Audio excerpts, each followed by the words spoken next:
আসসালামু আলাইকুম সম্মানিত ভিউয়ার্স, আমি জরিপ কাজের জন্য আজ সিলেটের এক আসনের নতুন বাজারে এসেছি।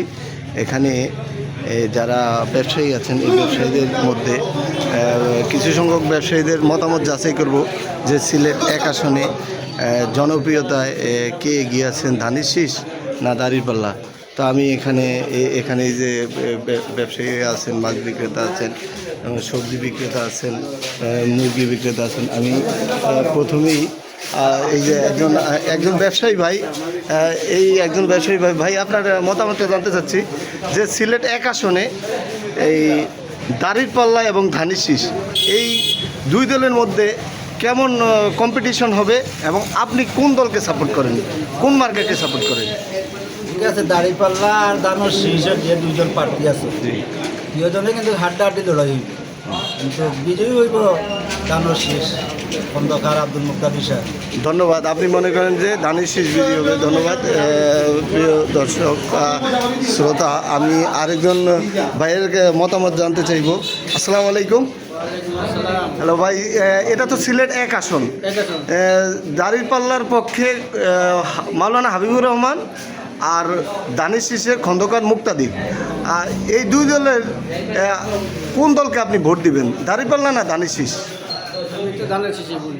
ধানের শীষে। ধন্যবাদ। এই ভাই ধানের শীষে ভোট দিবে। এখানে আমরা যাদেরকে পেয়েছি, এই আরেকজন ভাই আছেন।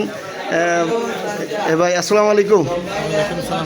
হ্যালো ভাই, এটা সিলেট এক আসন, সিলেট এক আসনে দাঁড়িপাল্লার মাওলানা হাবিবুর রহমান আর ধানের শীষে খন্দকার মুক্তাদির, আপনি কোন দলকে ভোট দিবেন?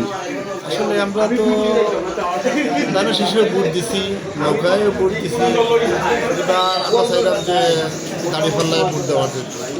দাঁড়িপাল্লায় আমরা দুপিলাই ভোট দিয়া, দাঁড়িপাল্লায় ভোট দিলে সন্ত্রাস চাঁদাবাজ মুক্ত কি সমাজ করতে পারবে? ওইটা আসলে আমরা তো নৌকায় ভোট দিছি, অনেক সন্ত্রাস, দিন দুপুরে ডাকাতি, চিন্তায় এগুলো হয়ে গেছে। এরপরে 5ই আগস্টের পরে যে দেশ স্বাধীন হলো, এই আওয়ামী লীগ যে 15 বছর ছিল ক্ষমতায়, এই 15 বছর যা করেছে, এই 15 মাসে বিএনপি যারা আছে আমরা কোনো দলের যাতে ইয়ে না করি, আপনি আপনার যেটা পছন্দ করেন এইটাকে নিয়ে থাকেন। ধন্যবাদ। আসসালামু আলাইকুম। ভালো আছেন? আচ্ছা, সিলেট এক আসনে দাঁড়িপাল্লার পক্ষে মাওলানা হাবিবুর রহমান আর ধানের শীষের খন্দকার মুক্তাদির, এই দুজন লোক কেমন? দুজন লোকই ভালো। আপনার পছন্দের তালিকা কি আছে? আমার পছন্দ আমি দিব দাঁড়িপাল্লা। ধন্যবাদ। এবার দাঁড়িপাল্লা যদি ক্ষমতায় যায় সন্ত্রাস মুক্ত, চাঁদাবাজ মুক্ত সমাজ গড়তে পারবে? এটা তো আমরা চাই ইনশাল্লাহ। আচ্ছা, আমি আরেকজন ভাই নেব। আসসালামু আলাইকুম ভাই, কেমন আছেন? ভালো আছি ভাইয়া। ভাই, আমি জানতে চাচ্ছি সিলেট এক আসনে দাঁড়িপাল্লার পক্ষে মাওলানা হাবিবুর রহমান আর ধানের শীষের খন্দকার মুক্তাদির, আপনার পছন্দের তালিকায় কে আছেন? তারা দুজনে ভালো ভাই। তখন কত হইলো, আমরা তো বারবার দেখছি, সবই দেখছি। আমরা এবার শেষ সিদ্ধান্ত হইলো এবার দাঁড়িপাল্লা দাঁড়াইতাম। ধন্যবাদ। আমরা দেখতাম। ধন্যবাদ। আগাইবার চেষ্টা করি। ধন্যবাদ।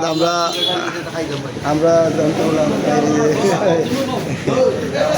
ধন্যবাদ।